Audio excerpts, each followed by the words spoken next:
Son Excellence, Fils de Dieu et Fille de l'Éternel Dieu des armées, je vous salue par le nom magnifique de Christ Jésus. C'est comme rien que je tiens la parole de Dieu ce soir pour parler de la part de Dieu par l'Esprit de Dieu. Le Dieu Tout-Puissant, le Créateur du ciel et de la terre, qui a donné Jésus-Christ pour laver les péchés du monde entier et qui a donné d'annoncer cette bonne nouvelle à tout le monde entier, afin que celui qui croit que Jésus-Christ a pardonné ses péchés reçoive le Saint-Esprit de Dieu éternellement. Et celui qui ne croit pas sera condamné éternellement aussi. S'il meurt, il ira à la mort éternelle. Mais si avant sa mort, il a abandonné ses pensées pour accepter la parole de Jésus-Christ qu'il a pardonné ses péchés, il aura le don du Saint-Esprit, qui ne vient pas d'un homme mais de Dieu Tout-Puissant. Et la mort n'aura plus aucun pouvoir sur son esprit. Cette personne reviendra à Dieu parce qu'il a reçu le pardon éternel de ses péchés, ce qui est la rémission des péchés. Et il a été racheté, ce qui est la rédemption. Non par les efforts et les œuvres et les prières d'un humain, mais par l'œuvre unique et salvatrice du Fils unique de Dieu, à savoir Jésus-Christ Tout-Puissant.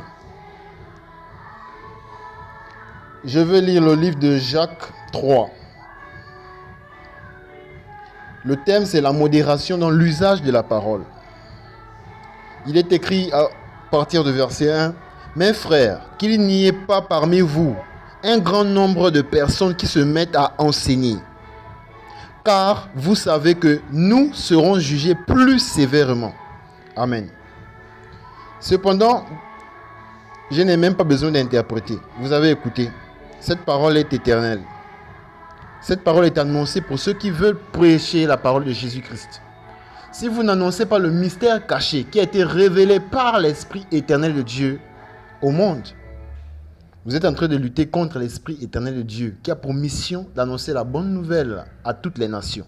À savoir, tout le monde entier a reçu le pardon des péchés. Mais ça, c'est la grâce. Mais croire comme ça, c'est la foi. Alors celui en qui il n'y a pas cette foi n'appartient pas à Dieu.